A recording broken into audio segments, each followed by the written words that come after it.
Yes, good morning my dear friends. आज हम carbon compound के पार्ट 2 पढ़ेंगे, ठीक है।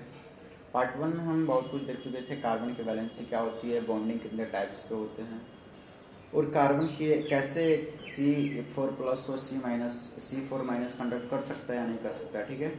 ये सब चीज़ देख चुके थे। अब इस पार्ट में हम देखेंगे कि कोवैलेंट बॉन्ड होता क्या है और आयनिक बॉन्ड होता क्या है, उसके फिजिकल प्रॉपर्टीज़ क्या होते हैं, मतलब मेल्टिंग पॉइंट क्या होता है, बॉइलिंग पॉइंट क्या होता है। यहाँ से क्वेश्चन डेफिनेटली आता है 2 मार्क्स में, ठीक। तो ये मैं कुछ डिफरेंस आपको बता देता हूँ और इसका कोड भी समझा देता हूँ, ठीक। उसके बाद अगर वीडियो अच्छा लगता है तो बिल्कुल शेयर कीजिए, और कुछ मिस्टेक हो रहा है तो उसको जरूर कमेंट कीजिए। ओके तो मैं आपके लिए यहाँ पे लिख देता हूँ कुछ चीज़ें आपको आप देखिए, जब आप इस पे पढ़ रहे हैं, क्योंकि कॉपी पे ही हमको लिखना होता है एग्ज़ाम में, ऐसा कोई डिजिटल एग्ज़ाम तो हो नहीं रहा है। तो देखिए इस तरह से आप देखते हैं अगर इसको, तो आपका एक और प्रैक्टिस हो जाएगा कि जिस तरह मैं कॉपी पे लिख रहा हूँ उस तरह आप एग्ज़ाम में लिख सकते हैं डायरेक्ट, ठीक है। तो इस पेज पे पढ़ने का आपका एक और है प्लस पॉइंट कि बिल्कुल आई एम विथ यू, ठीक है ना, और we are in the pattern of exams, क्योंकि यहीं तो लिखना होता है। कहीं भी पढ़ेंगे लिखना तो कॉपी पे ही आपको। अभी भी मॉडर्न इंडिया हुआ है बट इतना भी टेक्नोलॉजी नहीं आया अभी। तो हम बात करते थे किसके बारे में, यस बॉन्ड के बारे में बात कर रहे थे, जिसमें कोवैलेंट बॉन्ड की बात करेंगे और आयनिक बॉन्ड की बात करेंगे। तो ये मैं लिख देता हूँ आयनिक बॉन्ड, ओके, और यहाँ पे मैं लिख देता हूँ कोवैलेंट बॉन्ड। इसलिए लिख देता हूँ ताकि आप डिफ्रेंशिएट कर सकें। मैं लंबा चौड़ा कभी भी नहीं लिखता हूँ डेफिनेशंस में, जितना शॉर्ट में हो सकता है उतना लिखता हूँ, बट नंबर नहीं करना चाहिए इतना। इस हिसाब से मैं आपको बता देता हूँ कि फुल मार्क्स भी आ जाए और ज़्यादा आपको दिमाग पे लोड ना पड़े और लिख भी सके ढंग से, ठीक है। ये अंडरलाइन किया मैं, अब यहाँ से मैं गैप मार देता हूँ, ठीक। पहला पॉइंट आयनिक कंपाउंड्स में देखा जाए तो मेल्टिंग पॉइंट्स क्या हो सकता है, आयनिक कंपाउंड्स का हाई हो सकता है, ओके।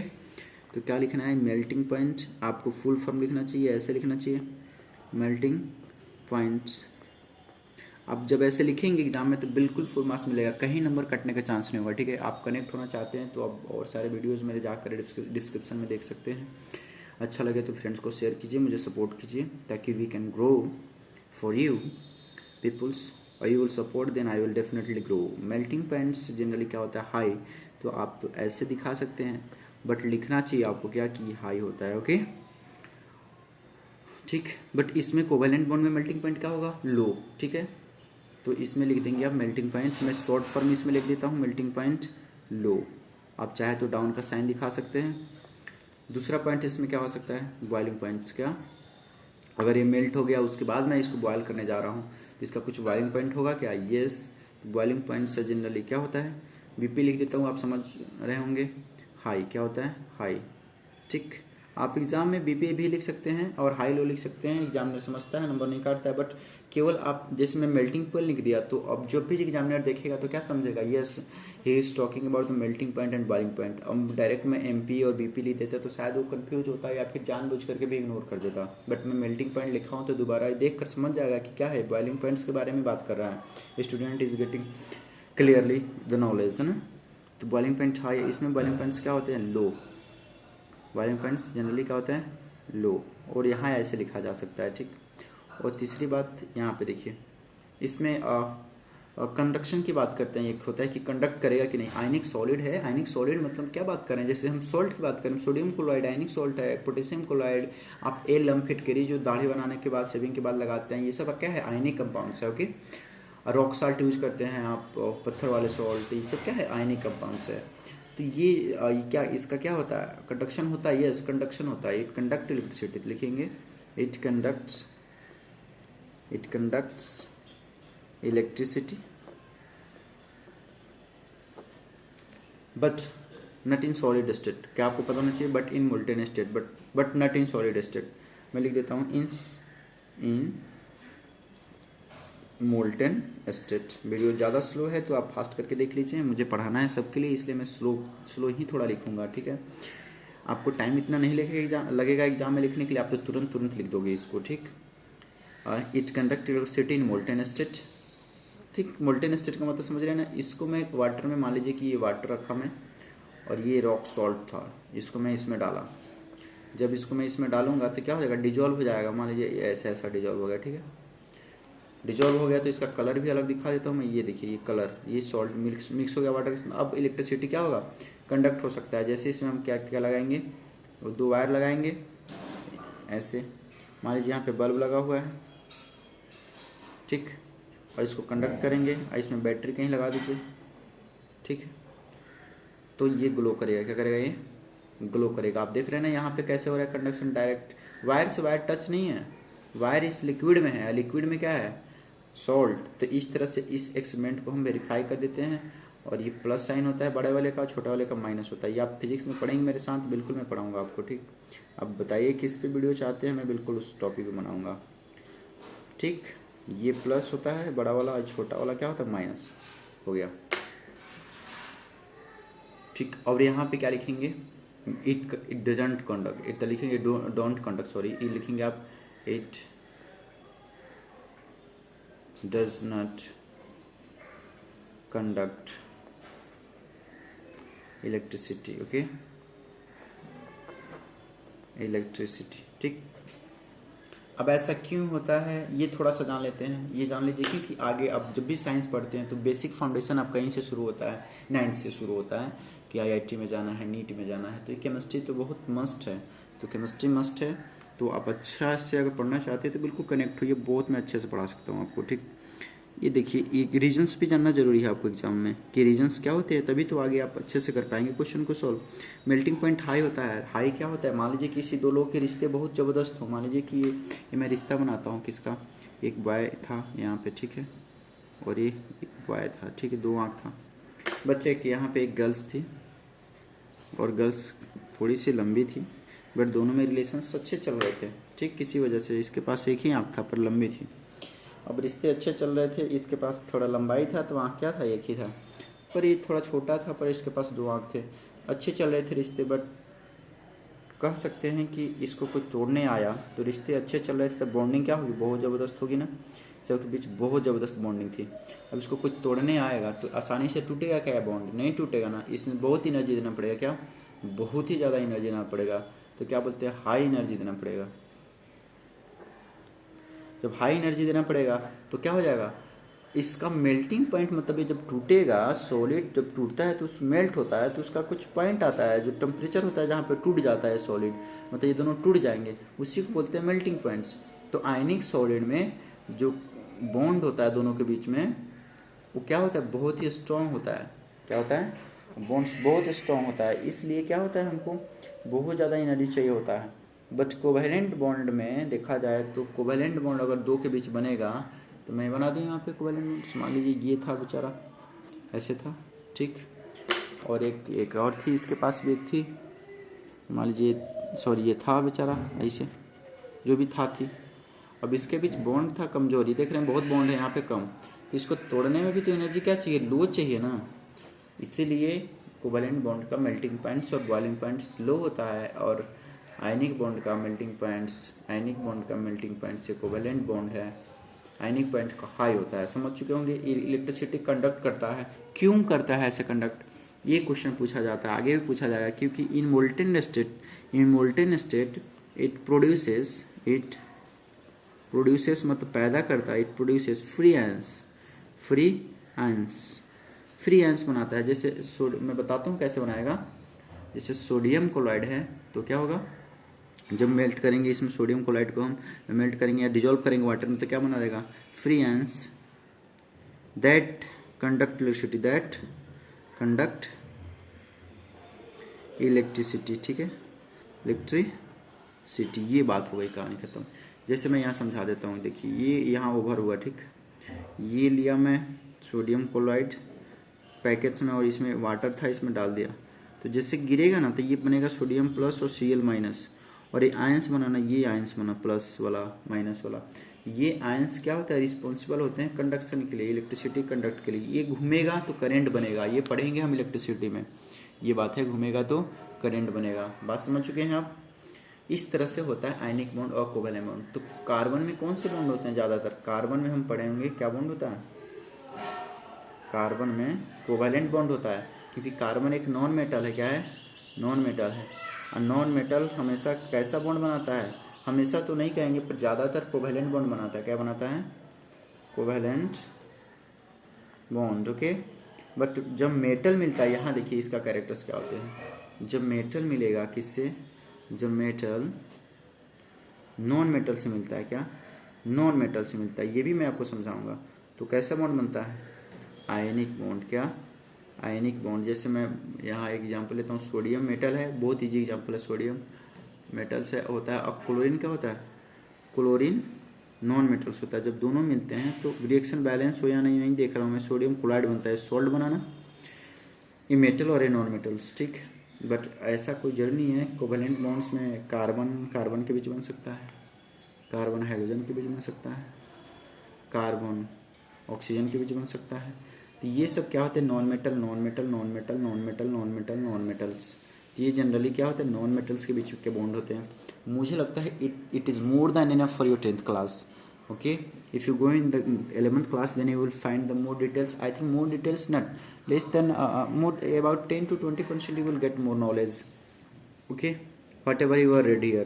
इससे ज़्यादा मुझे नहीं लगता कि आपको मिलेगा 11th क्लास में, नहीं मिलता है, मुश्किल से 10 to 10% मिलेगा, इससे ज़्यादा और 10-20%, ठीक। पर बेसिक क्लियर रहेगा ना तो आप बिल्कुल मार देंगे, किसी को मार दे देंगे। ओके, इसके बाद वाला टॉपिक हम देखते हैं, आपके बुक के अकॉर्डिंग हम चल रहे हैं।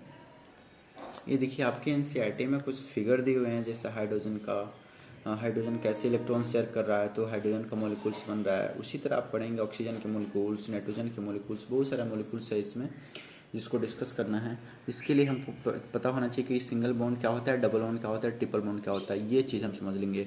और अभी आप हाइड्रोकार्बन का बेसिक 10 से 12 मिनट का एक वीडियो है, मैंने डिस्क्रिप्शन में डाला हुआ है, उसका लिंक वहाँ पर जाकर उसको आप वॉच कर लीजिए। इसमें हाइड्रोकार्बन समझाए हुए हैं, ठीक, अच्छे से मिल जाएगा आपको। 10 से 12 मिनट में बिल्कुल सब कंसेप्ट क्लियर हो जाएगा। और double bond, single bond, triple bond के सारे लोच आपके क्लियर हो जाएंगे। बट यहाँ पे मैं कुछ बता देता हूँ फिर भी। जब भी सिंगल आप जैसे देखेंगे सिंगल बॉन्ड्स, ये क्या है सिंगल बॉन्ड्स, यहाँ देखेंगे आप डबल बॉन्ड्स, यहाँ देखेंगे आप ट्रिपल बॉन्ड्स, ठीक है। इस तरह के बॉन्ड्स होंगे तो आप समझ जाइए कि डबल बॉन्ड तभी बनता है जब कितने इलेक्ट्रॉन शेयर होते हैं, 2 इलेक्ट्रॉन्स होंगे। यहाँ पे समझ रहे हैं, 2 ही इलेक्ट्रॉन्स होंगे। यहाँ पे टू बॉन्ड है ना, डबल बॉन्ड है तो यहाँ पे कितने इलेक्ट्रॉन होंगे, 2 और 2 4 इलेक्ट्रॉन्स होंगे। और यहाँ पे कितने बॉन्ड हो, 3 बॉन्ड्स है ना, तो 3 बॉन्ड्स में कितने इलेक्ट्रॉन्स होते हैं, 2 यहाँ पे होंगे, 2 यहाँ पे होंगे और 2 यहाँ पे होंगे, देख रहे हैं ना, 6 इलेक्ट्रॉन्स होगा। ये समझ गया। अब बॉन्ड्स में थोड़ा सा और डिटेल्स में, ठीक, ये हो गया, ठीक। अब बॉन्ड्स में थोड़ा जान लीजिए कि 2 तरह के बॉन्ड्स होते हैं, हाँ, ये देखिए, हाँ, आगे काम देगा आपको। और यहाँ भी जान लेंगे तो अच्छा ही रहेगा। 2, एक होता है पाई बॉन्ड, क्या होता है, एक बोलते हैं पाई बॉन्ड, और एक होता है सिग्मा बॉन्ड, ठीक। तो पाई बॉन्ड्स को हम ऐसे दिखाते हैं, सिग्मा बॉन्ड्स को हम ऐसे दिखाते हैं। तो जहाँ पे 2 बॉन्ड होगा ना, वहाँ पे एक क्या होगा, एक पाई होगा तो एक सिग्मा होगा। नीचे वाला मान लीजिए सिग्मा, तो ऊपर वाला क्या है, पाई। ऊपर वाला पाई और नीचे वाला सिग्मा। इसमें कितने हैं, 3 बॉन्ड है ना, तो 3 बॉन्ड में बीच वाला सिग्मा होता है। क्या होता है, बीच वाला सिग्मा। ऊपर वाला भी पाई होता है और नीचे वाला भी पाई होता है। ये बॉन्ड समझ चुके हैं, ठीक।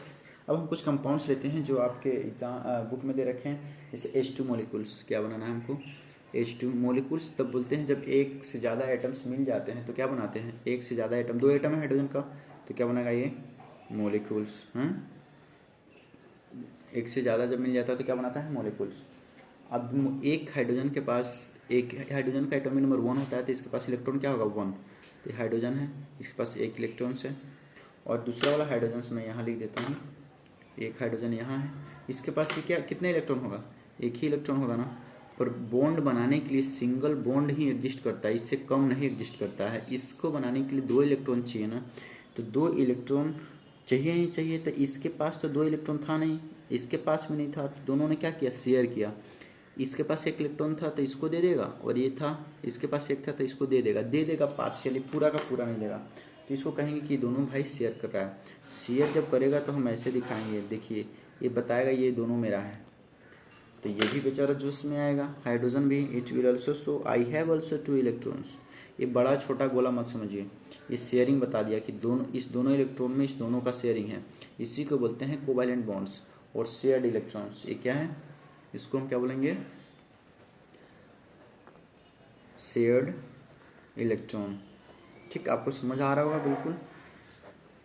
उम्मीद करते हैं आपके दिमाग इतने अच्छे होंगे और मेरा कोशिश आपको समझा देता होगा जरूर। और ये बना H2 मॉलिक्यूल, क्या बना ये H2 मॉलिक्यूल, ये कोवैलेंट बॉन्ड बना। यहाँ क्या बना, कोवैलेंट बॉन्ड इससे ज़्यादा बेहतर तो आपको कोई, मुझे नहीं लगता इतना तो अच्छे से और इतना तोड़ तोड़ का कोई समझाएगा, बिल्कुल आपको समझ आ जाना चाहिए। ये बना कोवैलेंट बॉन्ड्स।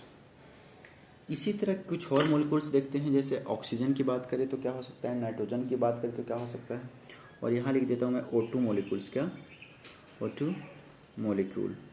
O2 में क्या है, 2 ऑक्सीजन है, एक ऑक्सीजन यहाँ है और मान लीजिए एक ऑक्सीजन क्या है यहाँ पे है। मैं ज़्यादा क्लोज बना दिया वैसे, पर ठीक है मैं देखता हूँ। यहाँ मैं लिख देता हूँ ऑक्सीजन का आपका एटॉमिक नंबर क्या होता है 8, और इसका एटॉमिक नंबर भी ऑक्सीजन का 8 ही होता है। 2 एटम्स लिए हैं, दोनों को मिलाएंगे तो क्या बन जाएगा, एक मॉलिक्यूल्स। ये 8 मतलब एटॉमिक नंबर लिखे हैं, ये मॉलिक्यूल्स में 2 ऑक्सीजन है, ये देखिए 2 ऑक्सीजन है, ये मॉलिक्यूल का एटम का एटॉमिक नंबर लिखे हैं, ठीक, ऑक्सीजन का। अब 8 होता है तो जब इलेक्ट्रॉनिक कन्फिग्रेशन इसका बनाएंगे तो अंदर 2 इलेक्ट्रॉन आएगा, बाहर कितने आएंगे, 6 आएंगे ना, 6 आएंगे। अगर 2 इसको मिल जाते, 2 इलेक्ट्रॉन और मिल जाता तो इसमें आउटर में 8 हो जाता, और 8 ही तो चाहिए होता है कंप्लीट करने के लिए सेकेंड सेल में। के हो गया, एल हो गया, तो 2 इलेक्ट्रॉन इसको चाहिए, मान लीजिए 2 इलेक्ट्रॉन इसको चाहिए होगा। अंदर वाला पार्टिसिपेट नहीं करता है रिएक्शन में, ये वाला पार्टिसिपेट नहीं करता है, और इसको भी क्या चाहिए होगा, इसका भी स्ट्रक्चर अगर हम बना दें इधर, चलिए यहाँ बना देते हैं, तो इसमें भी 2 इलेक्ट्रॉन होगा, और लास्ट में क्या होगा 6, इसको भी तो 2 चाहिए। अब देख रहे हैं ना, इसको भी 2 चाहिए, मतलब इसको भी 2 चाहिए और इसको भी 2 चाहिए, तो 2 को देगा कौन, यही करेंगे सब शेयरिंग, क्या करेंगे, दोनों शेयरिंग करके ये बॉन्ड बनाएंगे। तो मैं यहाँ लिख देता हूँ एक ऑक्सीजन के आसपास, ये ऑक्सीजन में लिख दिया, और इसके पास इलेक्ट्रॉन दे दिया, कितने इलेक्ट्रॉन है आउटर में, 2 4 और 2 6।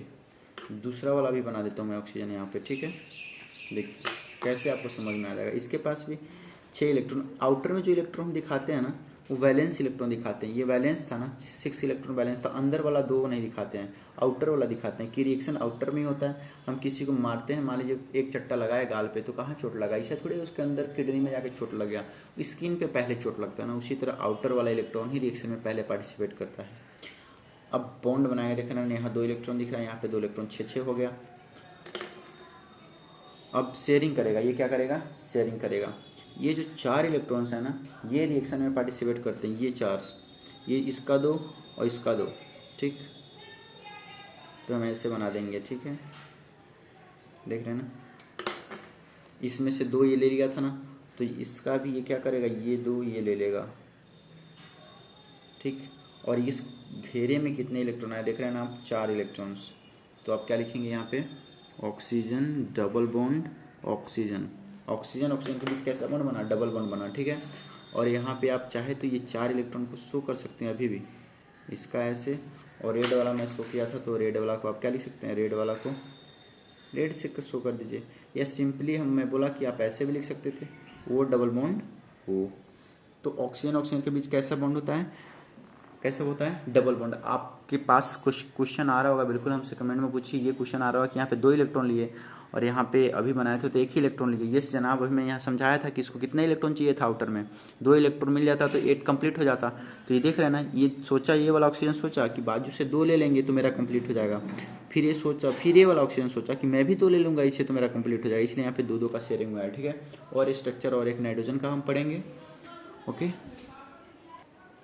अब एग्जाम में ये सब आ सकते हैं, मैं जो बता रहा हूँ ना ये ड्रॉ करने के लिए एग्जाम में आ सकता है, ठीक है। तो सिंगल बॉन्ड पढ़ लिए, डबल बॉन्ड पढ़ लिए, ये रहा डबल बॉन्ड। अब पढ़ेंगे ट्रिपल बॉन्ड, क्या पढ़ेंगे हम, ट्रिपल बॉन्ड का एक एग्जाम्पल्स देख लेते हैं। जैसे मैं ट्रिपल बॉन्ड में देखूंगा नाइट्रोजन और नाइट्रोजन में, ये देखिए मैं बताऊंगा क्यों होगा इस तरह से। चलिए नाइट्रोजन का एटॉमिक नंबर याद कीजिए कितना होता है, ऑक्सीजन का 8 बताया था, नाइट्रोजन का 7 होता है, क्या होता है N7 लिखते हैं, ठीक है। अगर N2 बन रहा है, एक N है और एक यहाँ पे 1 है, ये दोनों बनेगा तो इसके बीच क्या होगा, डबल बॉन्ड, और इसको ब्रैकेट में आप N2 लिख सकते हैं, इस तरह से वो बन रहा है, ठीक। तो 7 है तो इसका इलेक्ट्रॉनिक कन्फिग्रेशन लिखेंगे तो क्या होगा, 2 अंदर होगा और 5 क्या होगा, आउटर में होगा। आउटर में वैलेंसी कितना है, 5 इलेक्ट्रॉन है, तो इसको कितना चाहिए, और इसको अगर 3 इलेक्ट्रॉन मिल जाता तो वह क्या कर लेता है, ऑक्टेट पूरा कर लेगा और स्टेबल हो जाएगा, 8 बन जाएगा। मतलब इसको भी 3 इलेक्ट्रॉन चाहिए और इसको भी कितना चाहिए, ये तो अंदर 2 है और बाहर कितना चाहिए इसको, इसका 5 है तो इसको 3 चाहिए, क्योंकि 3 लेना इजी है बल्कि 5 देना ज़्यादा डिफिकल्ट है। कौन चाहेगा कि 5 दे दे और 3 ना ले, तो 5 देना मुश्किल है और 3 लेना इजी है, तो 3 लेना चाहेगा ये। तो इस वजह से हम इसका पहले हम आउटर वाला इलेक्ट्रॉनिक कन्फर्मेशन लिख देते हैं, क्या, आउटर वाला 5 इलेक्ट्रॉन नाइट्रोजन यहाँ पे लिखेंगे हम, क्या नाइट्रोजन यहाँ पे लिखेंगे और इसके 5 इलेक्ट्रॉन्स को मैं शो करने जाता हूँ तो यहाँ पे 2 में शो कर दिया और यहाँ पे 3 में शो कर देता हूँ, ठीक। दूसरा नाइट्रोजन मैं यहाँ लिखा और इसको मैं थोड़ा दूसरे कलर से यहाँ पे 3 लिख दिया और यहाँ पे 2। आप सोच रहे होंगे मैं इस तरह से क्यों जादू से लिख दिया, नहीं ऐसा कुछ नहीं था, मैं जान रहा था कि 3 इलेक्ट्रॉन ही चाहिए इसको ऑक्टेट 8 कंप्लीट करने के लिए, मतलब ये 3 मिल जाएगा तो 8 हो जाएगा और 8 आ जाएगा इसमें एल सेल में तो स्टेबल हो जाएगा, सबको स्टेबल होना चाहता है। तो मैं इसको 3 इस तरह से लिखा कि जब भी मैं बॉन्ड बनाऊँ मान लीजिए तो क्या हो जाए, अच्छा हो जाए। जैसे मैं यहाँ से ले लूँ इस तरह से, देखिए 3 6 और 2 8 हो गया। बट ये भी तो चाहेगा कि मैं शेयर कर लूँ, तो ये शेयर कर तो दिया पर करवाएगा भी शेयर दूसरे से, ये तो करवा लिया ये भी बेचारा शेयर, देख रहे हैं ना, ये भी 3 3 6 और 2 8 कंप्लीट हो गया। बट इसमें कितने हैं इलेक्ट्रॉन्स हो गए, 1 2 3 4 5 6, तो 6 हो गया ना। तो हम क्या लिख सकते हैं यहाँ पे एन, एक बॉन्ड, देखिए इससे इससे एक बॉन्ड बनेगा, 2 इलेक्ट्रॉन से एक बॉन्ड बनता है, फिर 2 इलेक्ट्रॉन से एक बॉन्ड बन गया, फिर 2 इलेक्ट्रॉन से एक बॉन्ड बन गया, तो हमने ऐसा लिख लिया। ओके, इस तरह से हम क्या लिख सकते हैं, ये N2 में ट्रिपल बॉन्ड्स हो गया। तो हम single bond, double bond, triple bond का स्ट्रक्चर पूरा पढ़ चुके हैं।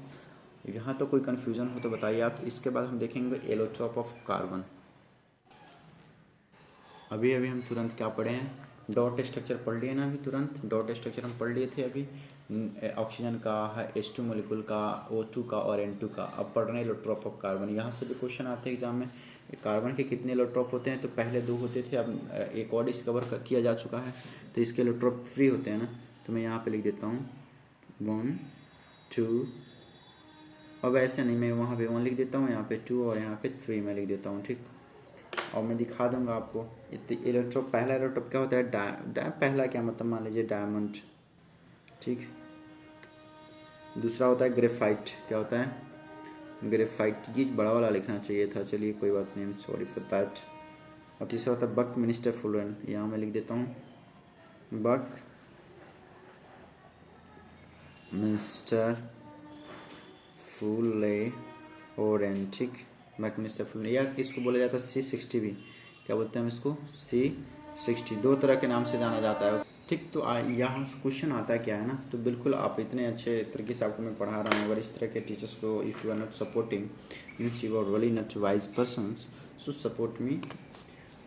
यस, ये एलोट्रोप्स में हम पढ़ने थे, एलोट्रोप में डायमंड से आखिर क्या क्वेश्चन कैसे आता है, पूछा जाता है क्या इसके सारे के सारे जो भी है एलोट्रोप्स, एलोट्रोप का मतलब फॉर्म, कार्बन के रूप है। जैसे भगवान का अवतार पढ़े थे, कृष्ण अवतार, रामा अवतार, कहीं पे हम पढ़ते हैं कि और कछुआ अवतार, ऐसे ऐसे बहुत सारे इनकारनेशन पढ़े ना भगवान का। उसी तरह से एलोट्रोप मतलब इसका कार्बन का ये फॉर्म है, इस फॉर्म में एग्जिस्ट करता है, इस फॉर्म में एग्जिस्ट करता है, ये फॉर्म में। तो ये डायमंड क्या होता है, हार्डेस्ट फॉर्म होता है, क्या होता है, इसको बोलते हैं हम हार्डेस्ट फॉर्म, ठीक है, बहुत हार्ड होता है, ठीक।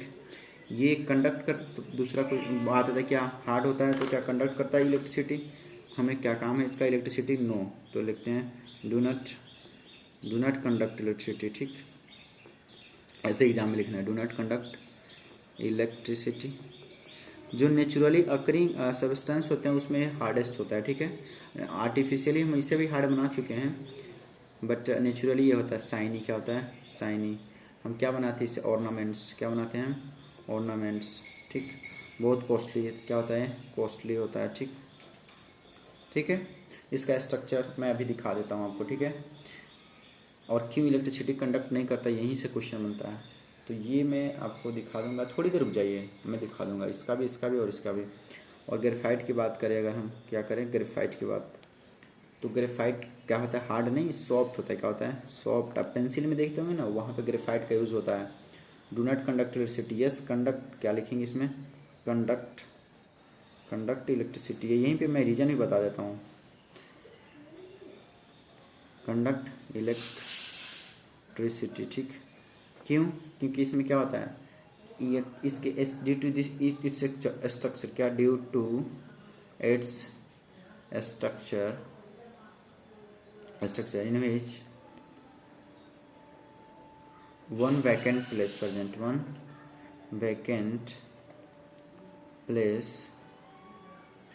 present that is, ये नहीं समझ आया ना, that is responsible